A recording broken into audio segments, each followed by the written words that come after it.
सम्मानित मंच बैठो भाई।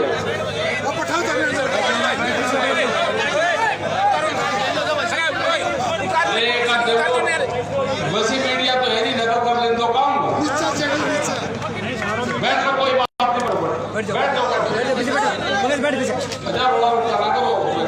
आदरणीय सम्मानित मंच, सभी उपस्थित किसानों, नौजवान साथियों, पत्रकार बंधु और यहाँ पे झुंझुनू में आए हुए सभी जो किसान, पुलिस प्रशासन के लोग, और टेंट छोटा रह गया, आप क्या टेंट बना के लगवाना का काम कर रही हो और लोग बैठ जाते। देखो लड़ाई चल रही है दिल्ली में और लड़ाई शुरू करनी पड़ेगी। यहाँ पे भी मामला है कि एमएसपी पे 3 महीने से बैठा हुआ है किसान के, 3 बिल लेकर आ गए, भाई उनको वापसी कर लो, एमएसपी पे कानून बना दो।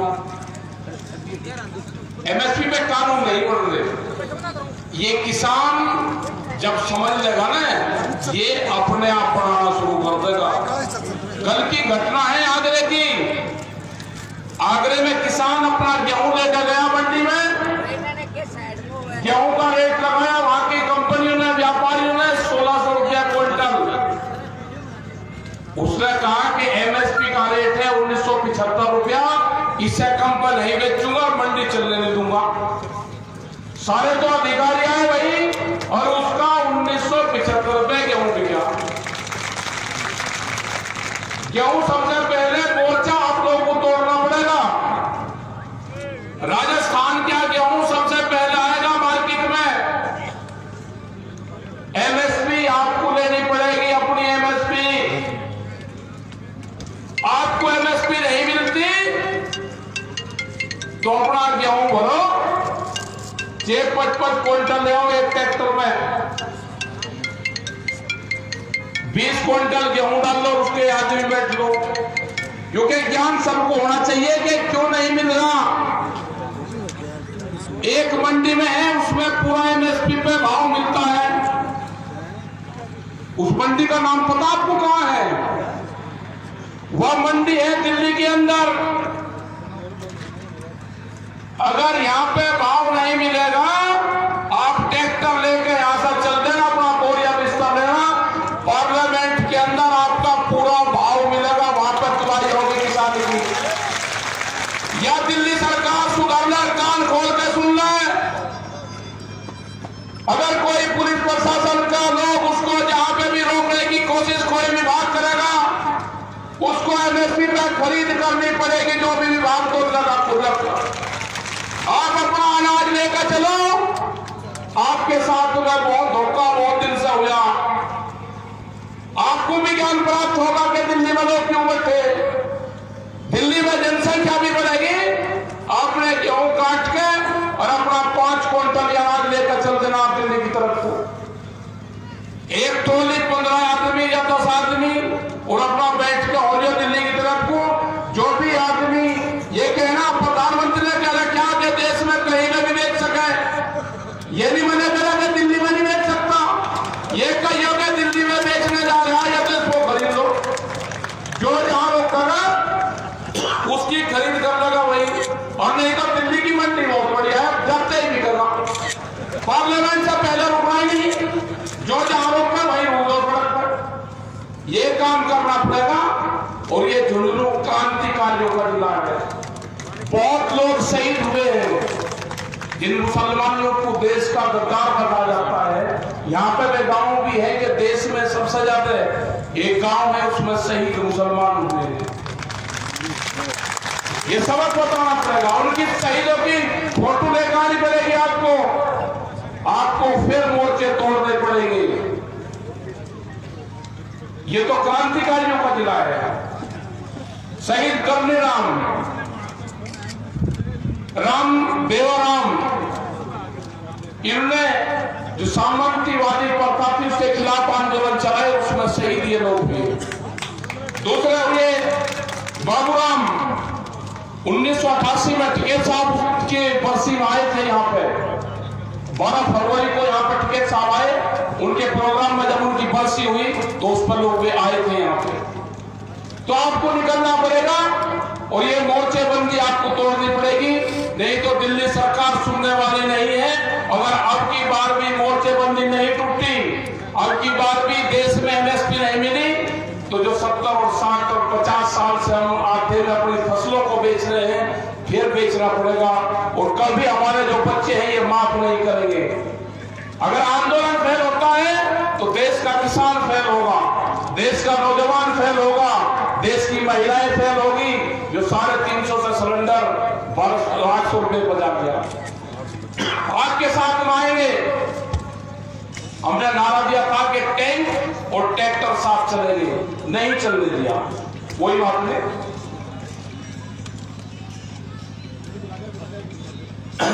दूसरे वाले लोग चले गए, ट्रैक्टर और ट्रक साथ में चलेगा। इनका भी अत्याचार है ट्रक और ऊपर में। डीजल बहुत महंगा हो गया, बहुत भयंकर लुटाई है उनके साथ में भी। वे भी ट्रांसपोर्टर सब आपके साथ आना चाहते हैं। क्या क्या रेट डीजल का हो गया, क्या करेंगे वे लोग? महंगाई का क्या हाल हो गया, नौजवान का क्या होगा? ये सारे सवाल हैं, इसमें चलना पड़ेगा, आपको उठना पड़ेगा। इसमें दिल्ली में आज भी कई लाख आदमी दिल्ली के चारों तरफ को हैं। ये पिछले 3-4 क्या 15 दिन से बिल्कुल चुपचाप नहीं है पानी में। कोई बात नहीं, बड़ा खराब हो जा, ये नींद में खराब हो जा, सोएंगे जब तरह चिंता है किसानों की। ये जो हालात खराब हो रही है, ये इसलिए है कि कोई ना कोई बहाना ढूंढते रहते हैं। अभी इनका लास्ट बहाना था 10 दिन पहले के ये कम्युनिटी का आंदोलन है, अब वो भी फाइल हो गया। ये 15 दिन से इनको देख रहे थे, कोई न कोई नया फार्मूला फिर लेकर आए। ये लेकर आ गए, उन्होंने कहा कि ये छोटा किसान तो गांव में है और बड़ा किसान वहां पे जिसके पास में ट्रैक्टर है। अब ये छोटे बड़े किसान को बांटेंगे। हमने कहा कि एमएसपी पे अगर खरीद होगी तो छोटे किसान को सबसे ज्यादा लाभ होगा, जिसके पास में ट्रैक्टर नहीं है उसको भी लाभ होगा कि वो आधे रेट में अपना बाजरा बेच रहा है 11 रुपए किलो में, 1100 रुपए क्विंटल में, उसका 2100 रुपए बिक जाएगा। अगर उसके पास में 30 क्विंटल वो है तो उसको तो सीधा 30,000 रुपए का नुकसान है। उसी के लिए तो एमएसपी है। इनके बहकावे में बताना ये कौन कौन से फार्मूले लेकर आएंगे, ये क्या क्या आप लोगों को कहेंगे, इनके उसमें बताना। गर्मी यहाँ पे बहुत रहेगी जब आप ये गेहूं की कटाई करोगे, लेकिन अपना तिरपाल डाल के आप दिल्ली के जरा मोर्चा शाहजहांपुर वाला को संभाल लेना, हरियाणा में वहां पर लगा देना, वे रोकेंगे। आप कहिए गेहूं है बेचने जा रहे, तू खरीद ले भाई, जिसका बिकता है वापसी आपके रहियो, दूसरा को बेच दियो भाई। ये रोकेंगे तो रोक भी, जो भी विभाग रोकेगा उसको खरीद करनी पड़ेगी। हमको इनको उलझाना पड़ेगा पूरी सरकार को, और और ज्यादा तरीके से इनको घेरना पड़ेगा। ये बगैर घिराई के नहीं मानने में लुटेरे हैं, लुटेरों को भगाना पड़ेगा, भगाना। लुटेरे को उनके पीछे तो लाठी लेके, क्योंकि लुटेरे रात को लूट करते हैं, ये दिन के लुटेरे हैं, इनको भगाना पड़ेगा। ये भागते हैं इसी रास्ते से जाएंगे वापसी, इनको भागते हुए भी चाटना पड़ेगा। अपनी तैयारी करो, गांव अपनी कमेटियां बनाओ, अपने खेत में काम करो। बहुत लोग फसलों को जलाने का काम कर रहे, उसको उजाड़ने का काम कर रहे, वो ना करो, उसको कटिंग करके और उसको ले जाने का काम करो, ट्रैक्टर में रख के आप लेकर चलो दिल्ली की तरफ उसको। ये आंदोलन पूरे देश में चल रहा है, पूरे देश भर में हम जा रहे हैं। जो 40 लोग हैं गठबंधन के, वे सब लोग जा रहे हैं। हमने बार बार कहा कि सरकार उन 40 लोगों से बातचीत कर ले।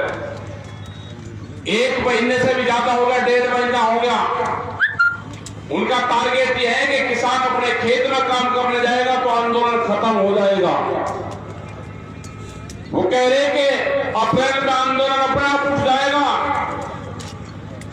आपके गेहूं की कटाई मार्च में हो जाएगी। 15 अप्रैल के बाद में हरियाणा उत्तर प्रदेश शुरू होगा, जो वो भाग है, तो उस टाइम पे इधर के लोगों की ज्यादा जरूरत पड़ेगी। तो अपनी तैयारी अभी से ही कर लेना, क्योंकि सरकार के साथ में लड़ाई लंबी चलेगी। अपना खान पीन का साधन वहां पे है, कुछ और ले आता आ जाना। आटा दाल से आंदोलन चल रहा है पूरा। बिल वापसी 3 बिल है, उनके वापसी कराए बिना किसान घर नहीं जाएगा। एमएसपी पे कानून, आसाम का किसान यहां लड़ाई लड़ने नहीं आएगा। एमएसपी पे अगर कानून नहीं बनेगा तो पूरे देश के किसानों को नुकसान होगा। और ये हमारी जिम्मेदारी बनती है कि एमएसपी पे कानून बने। और सबसे ज्यादा जिम्मेदारी जो दिल्ली के आसपास के जो लोग हैं, दिल्ली के आसपास के 400 से 500 किलोमीटर का जो क्षेत्र है, उसकी जिम्मेदारी बनती है कि दिल्ली के जो आंदोलन चल रहे हैं उसमें हम ज्यादा भागीदारी अपनी दे। बहुत से इशू और भी आएंगे। 20 लाख करोड़ के आसपास कोरोना काल में सरकार ने निकाला कि 20 लाख करोड़ का खर्चा होगा, वो व्यापारियों को दिया गया। हमारे बच्चे स्कूल नहीं गए, उनकी भी फीस माफ हो जाती। जो स्कूल खोल रहे, कुछ उनको दे देते, कुछ स्कूल वाले छोड़ देते, कुछ उनको सरकार मदद दे देती। पूरी फीस ली गई, एक भी पैसे की मदद नहीं करी गई। बच्चा स्कूल नहीं गया, फीस पूरी देनी पड़ी। यही हाल महंगाई का है। क्या हाल होगा भाई? कल उत्तराखंड में थे, पूरा पहाड़ के पहाड़ बर्बाद हो गए हैं। बेरोजगारी, करोड़ों लोग जो नौजवान हैं, जो नौकरी की तलाश में थे, सब नौकरियां खत्म होती जा रही है। बीएसएनएल जैसी संस्थाएं हमारी जा रही है। रेलवे के बहुत कर्मचारी आने वाले टाइम पर निकाले जाएंगे। जो रेल नहीं चल रही, इनका पूरा मसौदा बनना है कि रेलों को बेचा जा रहा है, उनके रूट डिसाइड हो रहे हैं। और जो भी रेल चलेगी, एक आधी रेल चल रही है, उसको भाड़ा 10 गुना बढ़ेगा उसका भाड़ा। रेल तो गरीब आदमी की भी थी, बिना पैसे वाला भी उसमें चल जाता था।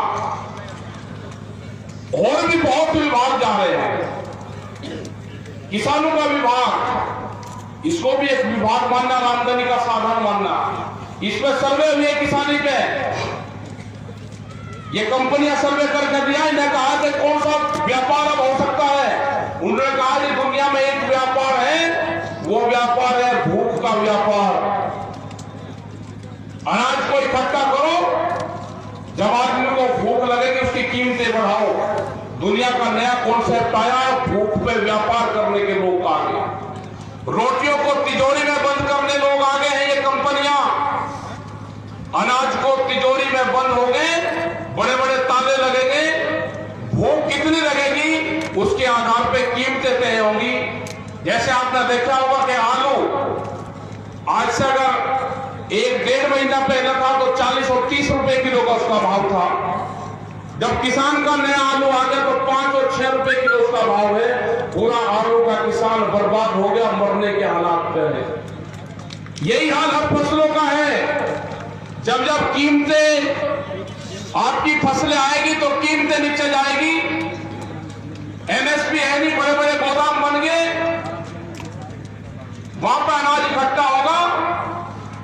जब उनके पास में स्टोरेज की क्षमता बढ़ जाएगी, पूरा अनाज इकट्ठा हो जाएगा, कीमतें बढ़ाएंगे और फिर बेचेंगे। आम पब्लिक को भी मारेंगे और आम किसान को भी मारेंगे।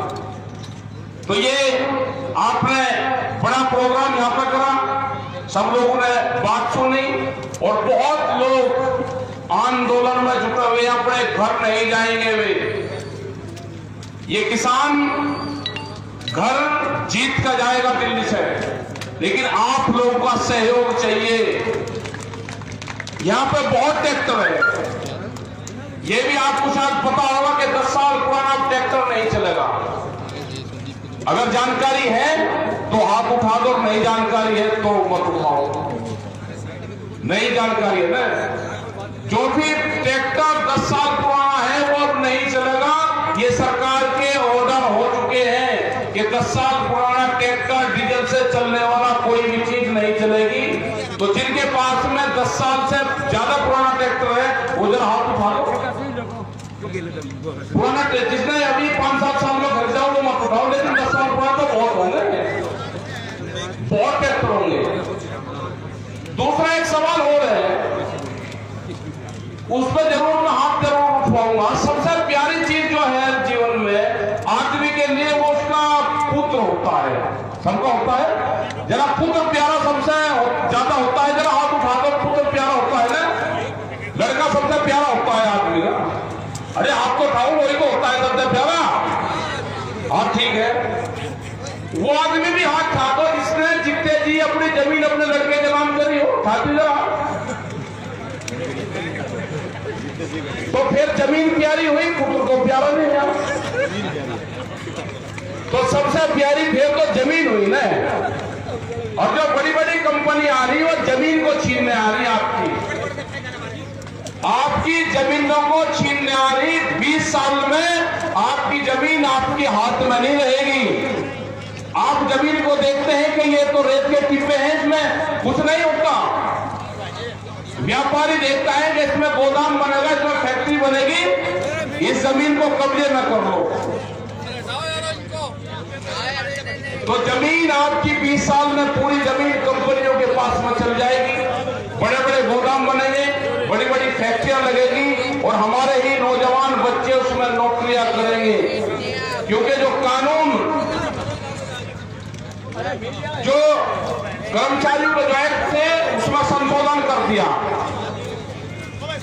बहुत से कानून हटा दिए गए देश से, उसमें संशोधन कर दिए गए।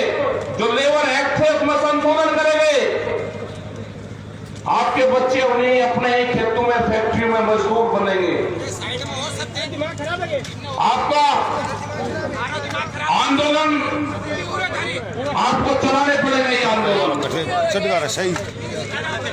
आंदोलन की रूपरेखा आप लोगों को बनानी पड़ेगी। संयुक्त मोर्चे की आपको मीटिंगें करनी पड़ेगी। जो 40 लोग हैं, देश की जनता ने उन पर विश्वास किया है, आप लोग उन पर विश्वास रखो। कोई भी कमजोर कड़ी नहीं है। सरकार ढूंढने की कोशिश कर रही, लेकिन नहीं है कोई भी कमजोर कड़ी। आप लोग यहाँ पे आए, सब लोगों का आपका धन्यवाद है, राजस्थान का धन्यवाद है और झुंझुनू जिले का धन्यवाद है। जो कमेटी के लोग हैं यहाँ पे, उन सबका धन्यवाद है। जय हिंद, जय भारत, जय राजस्थान।